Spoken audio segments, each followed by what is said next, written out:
नमस्कार दोस्तों, मैं रामगढ़ जतम चार्टर्ड अकाउंटेंट आपका स्वागत करता हूँ इस बहुत ही खूबसूरत टॉपिक में, जहाँ पे हम लोग एक अपनी अंडरस्टैंडिंग मैच्योर करने के लिए काम कर रहे हैं। रजिस्ट्रेशन और लाइसेंस को टेक्निकली समझते हैं कि ये दोनों चीज़ें क्या होती हैं, क्योंकि हम कोई भी अपनी प्रोड्यूसर कंपनी या कोई अदर बिजनेस अपना रजिस्टर करा लेते हैं, उसके बाद में हम सोचते हैं पता नहीं क्यों क्या से चीज़ें होनी होती हैं। देखिए, इन दोनों शब्दों का भारत के अंदर मतलब लगभग आपस में इंटरचेंजेबली लिया जा रहा है, बट ये दोनों शब्द थोड़ा सा एक थिन लाइन गैप है, और टेक्निकल गैप आपको इस वीडियो में पूरा समझ में आएगा कि क्या है। जैसे साधारण बोलचाल की भाषा में, एक कॉमन अंडरस्टैंडिंग में हम समझते हैं जीएसटी एक रजिस्ट्रेशन है, बट जहाँ तक हमारी नॉलेज है, जीएसटी किसी भी तरीके का रजिस्ट्रेशन नहीं है। जीएसटी एक लाइसेंस है और ये एक ट्रेड लाइसेंस है। ठीक है, तो समझते हैं चीज़ों को। जब भी कभी मान के चलिए, रजिस्ट्रेशन क्या होता है? रजिस्ट्रेशन का मतलब होता है कि किसी एक जगह के रिकॉर्ड में ऑन पेपर्स आ जाना। राइट, किसी एक जगह के रिकॉर्ड में ऑन पेपर आ जाना, आपको एक नंबर मिल जाएगा कि जी साहब आपका ये नंबर है, सीक्वेंस नंबर होता है। ठीक है, तो अब रजिस्ट्रेशन कैसे होते हैं? जैसे मान लीजिए हम लोगों ने अपनी प्रोप्राइटरशिप फर्म बना दी, कंपनी बना दी, प्राइवेट लिमिटेड कंपनी या फिर एलएलपी, प्रोड्यूसर कंपनी, कुछ भी। अगर हम कोई भी अपना बिजनेस क्रिएट करने जा रहे हैं, बिजनेस शुरू कर रहे हैं, तो हमको अपने बिजनेस को रजिस्टर कराना कंपलसरी होता है। यहीं पे आपकी नॉलेज के लिए आपको एक और बात बताऊंगा कि जैसे बिजनेस रजिस्टर कराना कंपलसरी होता है, ये कहना एक साधारण सी बात थी, बट कुछ एक केसेस में हमारे बिजनेस कॉन्स्टिट्यूशंस, जैसे जो मैंने आपके जितने नाम लिए, प्रोप्राइटरशिप, पार्टनरशिप, कंपनी, इसमें से कुछ एक कॉन्स्टिट्यूशन ऐसे होते हैं जो रजिस्टर कराना जिनके लिए ऑप्शनल भी है। ठीक है, जैसे पार्टनरशिप फर्म की बात कर रहे हैं, वो आप चाहो तो रजिस्टर्ड रखो, चाहो अनरजिस्टर्ड रखो। ठीक है, तो बट वो पार्टनरशिप फर्म है, इट डजेंट मीन कि अगर समथिंग इज नॉट रजिस्टर्ड तो वो चीज़ नहीं है। कुछ चीज़ें ऐसी होती हैं कि जिनका रजिस्ट्रेशन कराना कंपलसरी होता है, कुछ चीज़ें ऐसी होती हैं जिनका रजिस्ट्रेशन कराना ऑप्शनल होता है। इवन एक और आपको बात बताऊं कि भारत के अंदर प्रोप्राइटरशिप फर्म रजिस्ट्रेशन का कोई कानून ही नहीं है। जी हाँ, बिल्कुल सही सुन रहे हैं आप, प्रोप्राइटरशिप फर्म रजिस्ट्रेशन का कोई कानून ही नहीं है। तो सर, हम जब मार्केट में जाते हैं बहुत ढेर सारे कंसल्टेंट्स के पास में, वो लोग कहते हैं कि प्रोप्राइटरशिप फर्म रजिस्टर कराने का, और ऑनलाइन भी ढेर सारी वेबसाइट्स हैं जो प्रोप्राइटरशिप फर्म रजिस्टर कराने के लिए काम करती हैं। सर, एक्चुअल में प्रोप्राइटरशिप, आप जैसे ही 18 साल के होते हो, आपके पास एक पैन नंबर हो जाता है। ठीक है, आप ऑलरेडी एक प्रोप्राइटर हो, आप किसी भी नाम से धंधा कर सकते हो। उसको रिकॉग्नाइज करवाने के लिए हम कोई ना कोई लाइसेंस ले लेते हैं, क्योंकि हमारा प्रोप्राइटरशिप इटसेल्फ अपने आप क्रिएटेड होता है। उसको रिकॉग्नाइज कराने के लिए हम कोई ना कोई लाइसेंस ले लेते हैं। तो जो वो आपसे बोलते हैं ना, आपकी प्रोप्राइटरशिप फर्म रजिस्टर करा रहे हैं, टेक्निकली वो आपको एक लाइसेंस दिला रहे होते हैं। For example, shop and establishment act का लाइसेंस दिला देंगे आपको, वो जीएसटी का लाइसेंस दिला देंगे, एमएसएमई का लाइसेंस दिला देंगे। तो अगर आप बोलेंगे सर ये बताइए प्रोप्राइटरशिप का रजिस्ट्रेशन सर्टिफिकेट तो कुछ है ही नहीं, आप कभी भी नहीं पाएंगे कि आपके पास कोई प्रोप्राइटरशिप फर्म का रजिस्ट्रेशन सर्टिफिकेट है। आपको कोई ना कोई दूसरे लाइसेंस का सर्टिफिकेट देके आपको ये बता दिया जाता है कि जी ये लो जी, आपका ये प्रोप्राइटरशिप फर्म रजिस्टर हो गया।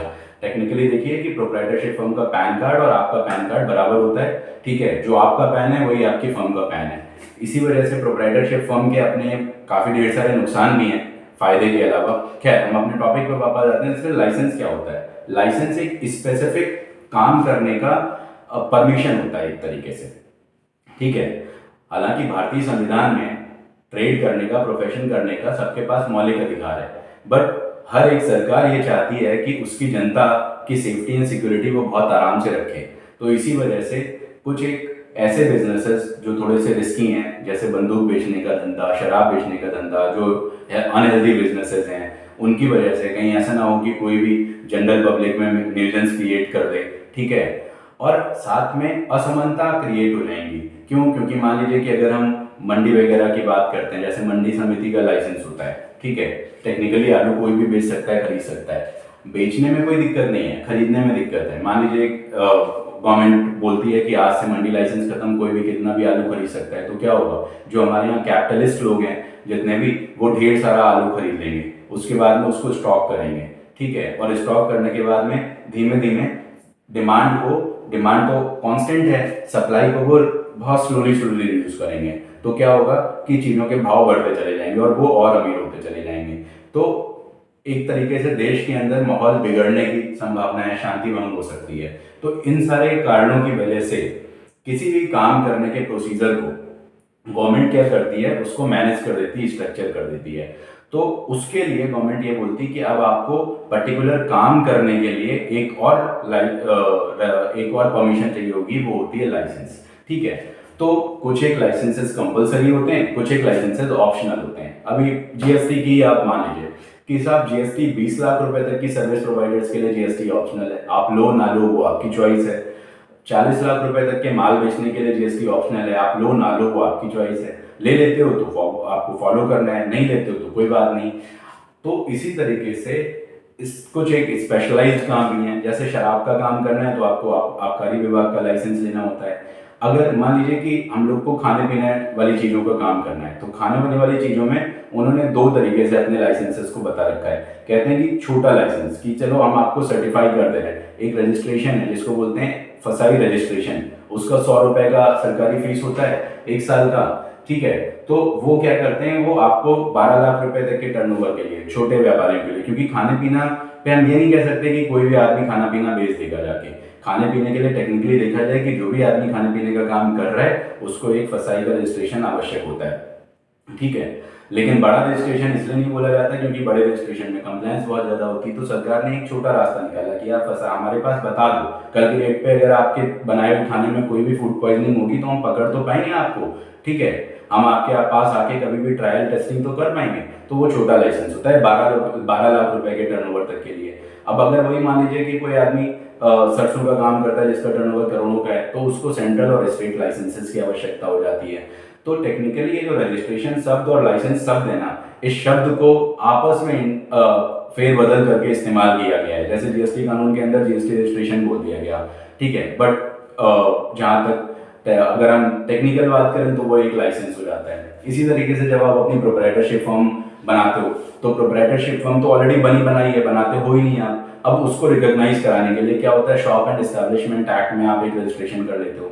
क्या आपकी कंपनी का भी शॉप एंड एस्टैब्लिशमेंट एक्ट में रजिस्ट्रेशन होना चाहिए? बिल्कुल होना चाहिए। क्यों? क्योंकि स्टेट गवर्नमेंट ये कहती है कि अगर आप हमारे एरिया में कोई भी काम कर रहे हो तो आप हमको बता दो कि हम अपना इस जगह पे अपना एक अधिग्रहण दुकान खोल के बैठे हैं, ऑफिस खोल के बैठे हैं, एक कॉमर्शियल एस्टैब्लिशमेंट है हमारा और हम ये काम करते हैं। ठीक है, तो टेक्निकली किसी भी चीज़ को एग्जिस्टेंस में लेके आना, किसी भी चीज़ को एग्जिस्टेंस में लेके आने के लिए जो चीज़ होती है वो होती है रजिस्ट्रेशन।